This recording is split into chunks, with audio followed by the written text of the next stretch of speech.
నక్కపల్లిలో వీళ్ళు ఎన్నికలకు మునిపే రావడము, నక్కపల్లిలో భూములు కూడా చూసుకోవడము, భూములు వాళ్ళకు నచ్చడము, అక్కడ ఆల్రెడీ అప్పటికే ఏపీఐసి భూములు మన దగ్గర ఉన్నాయి.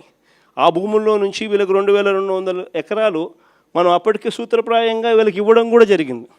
సూత్రప్రాయంగా ఇచ్చేదానికి అడుగులు ముందుకు కూడా వేశాం. ఈ లోపల ఎన్నికల కోడ్ వచ్చింది. ఇది జరిగింది.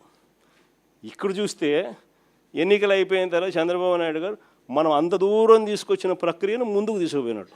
అంతే ఈయన చేసింది. ఓ జూమ్ కాల్ పెట్టుకున్నాడు, మాట్లాడినాడు, అంతే. ఇప్పుడు చూస్తే పేపర్ చూస్తే ఏమనిపిస్తుంది, అసలు మిట్టలనేవాడు చంద్రబాబు నాయుడు సుందర ముఖార విందాన్ని చూసి వచ్చినట్టుగా బిల్డప్. ఆ గూగుల్ కూడా అంతే. ఆ గూగుల్ కూడా అప్పుడు కూడా అంతే. అదాన్ని తీసుకొచ్చింది మనం, గూగుల్ను తీసుకొచ్చింది మనం. ఏదన్నా చూసుకో. చివరికి ఆశ్చర్యం కలిగించే విషయం ఏమిటనంటే, ఇదే నక్కపల్లిలో 2023లోనే మనకు బల్క్ డ్రగ్ పార్కు 13 రాష్ట్రాలతో మనం పోటీపడి కేంద్ర ప్రభుత్వం కూడా బల్క్ డ్రగ్ పార్కు కట్టడానికి సహాయ సహకారాలు అందించేందుకు 1000 కోట్ల రూపాయల డబ్బులు కూడా ఇచ్చేందుకు కూడా ముందుకు వచ్చి వాళ్ళు అడుగులు ముందుకు వేసినారు 2023లోనే. మనకు అది నక్కపల్లిలో దానికి సంబంధించిన ల్యాండ్ కూడా వాళ్ళకు చూపించి 13 రాష్ట్రాలతో పోటీపడి మనం బల్క్ డ్రగ్ పార్క్ కూడా తీసుకొచ్చినాం రాష్ట్రానికి.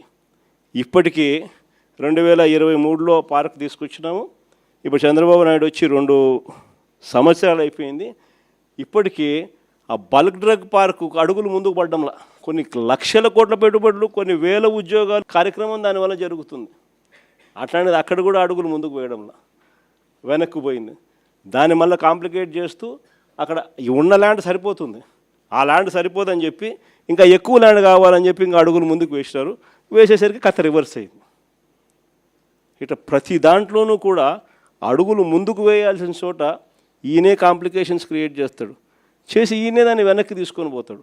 ఇంతెందుకు, మన హయాంలోనే 3 పోర్టులు కడతా ఉన్నాం. మీ అందరికీ కూడా తెలిసిందే. రామాయపట్నం పోర్టు దాదాపుగా 80% మన హయాంలోనే పూర్తి చేసినాం. ఇంకా ఈ మిగిలింది 20%. మూలపేటలో మన హయాంలోనే పోర్టు 30% పూర్తి చేసినాం. మన హయాంలోనే ల్యాండ్లు పూర్తి చేసినాం, పర్మిషన్లు పూర్తి చేసినాం, ఫైనాన్షియల్ క్లోజర్ పూర్తి చేసినాం, డబ్బులకు ఇబ్బంది లేకోకుండా దానికి సపరేట్ బ్యాంక్ అకౌంట్ క్రియేట్ చేసి సపరేట్గా దానికి లోన్ శాంక్షన్ చేసి సపరేట్గా దానికోసం చేసినాం. మూలపేట అయినా, రామాయపట్నం పోర్ట్ అయినా, లేదా మచిలీపట్నం పోర్ట్ అయినా. మచిలీపట్నం కూడా 30% పూర్తి అయిపోయింది మన హయాంలోనే. ఈ రోజుకి 2 ఏళ్ళు అయిపోయింది. అన్ని చోట్ల పనులు ఆపేసినాడు.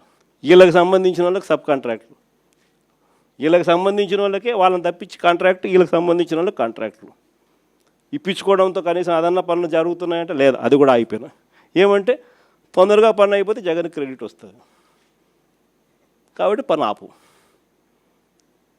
పనులు ఆపి ఆడ చుట్టుపక్కల భూములు మళ్ళా వీళ్ళ మనుషుల చేత కొనుగోలు చేయించే కార్యక్రమాలు మచిలీపట్నంలో వాళ్ళు మొత్తుకుంటున్నారు. ఉన్నదానికి ఆల్రెడీ ల్యాండ్ ఇచ్చినాం, ఆల్రెడీ పోర్టు జరుగుతూ ఉంది. చెన్నైలో పోర్టు ఎన్ని ఎకరాల్లో ఉంది చెన్నైలో పోర్టు. ఇక్కడ వీళ్ళకు 2000 ఎకరాల్లో పోర్టు కడతారు, పైన ఇచ్చినాం. పోర్టు కడతా ఉన్నారు, ఆపేసినాడు. ఇంకా ల్యాండ్ అక్విజిషన్ చేయాలంట. వీళ్ళ బినామీలందరినీ పంపించినాడు, భూములు కొనుగోలు చేసే కార్యక్రమం చేస్తూ ఉన్నాడు. దాని తర్వాత దాన్ని మొదలు పెడతాడంట. ప్రతి అడుగులోనూ కూడా నాకేంది అనే పద్ధతిలో రాష్ట్రాన్ని దోచుకోవడంతోనే ఈరోజు ఎక్కడ చూసినా కూడా అడుగులు జరగబడుతున్నాయి. ఇలాంటి వాతావరణంలో రేపొద్దున 2029 ఎన్నికలు జరగబోతున్నాయి. ఇంకా మీ అందరికీ కూడా ఇంకొక శుభవార్త ఏమిటి అని అంటే, రాష్ట్రంలో సీట్లు కూడా పెరుగుతున్నాయి. 175 కాస్త 263 స్థానాలకు ఏకంగా 50% పెంచి 263 స్థానాలకు పోతున్నాం. పార్లమెంటు స్థానాలు కూడా 25 నుంచి ఏకంగా 38 స్థానాలకు పార్లమెంటు స్థానాలు కూడా పెరుగుతూ ఉన్నాయి. ఎస్సీ ఎస్టీ రిజర్వ్డ్ సీట్లు కూడా 50% పెరుగుతున్నాయి.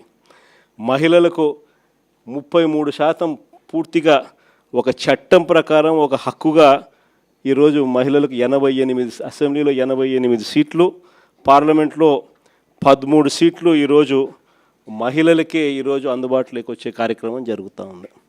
ఇది నిజంగా మహిళా అభ్యున్నతికి మనము ఆ టైంలో మన గవర్నమెంట్ ఉన్నప్పుడు మనం ఏకంగా చట్టం చేసి 50% రిజర్వేషన్లు మహిళలకు లోకల్ బాడీస్లోను, మహిళలకు నామినేటెడ్ పదవుల్లోనూ, మహిళలకు నామినేషన్ మీద ఇచ్చే కాంట్రాక్టుల్లోనూ, టెంపుల్ కమిటీస్లోనూ మహిళలకు ఏకంగా చట్టం చేసి 50% మనం రిజర్వేషన్లు కల్పించిన దానికి ఒక అడుగు ముందుకు వేస్తూ మహిళలకు 33% రిజర్వేషన్స్ ఇస్తూ ఏకంగా ఈరోజు 2029లో మహిళలకు మరిన్ని సీట్లు, మరింత ఎంపవర్మెంటు మహిళలకు కూడా జరగబోతూ ఉంది. కాబట్టి ఈసారి సీట్లు ఇంతగా పెరుగుతూ ఉన్న నేపథ్యంలో కార్యకర్తల్లో నుంచి ఇంకా లీడర్షిప్ ఇంకా పెరుగుతుంది. ఇది మాత్రం అందరికీ చెప్తా ఉన్నా. కార్యకర్తల్లో ఎవరైతే పటిమ చూపించగలుగుతారో, ఎవరైతే అడుగులు వేయడానికి సిద్ధపడతారో, ఎవరైతే నాయకత్వ పటిమను గట్టిగా చూపించగలుగుతారో అందరికీ కూడా జగన్ న్యాయం చేస్తాడని చెప్పి సందర్భంగా చెప్తాను. ఈసారి జగన్ 2.0లో మాత్రం ప్రతి కార్యకర్తకు చెప్తా ఉన్నాను.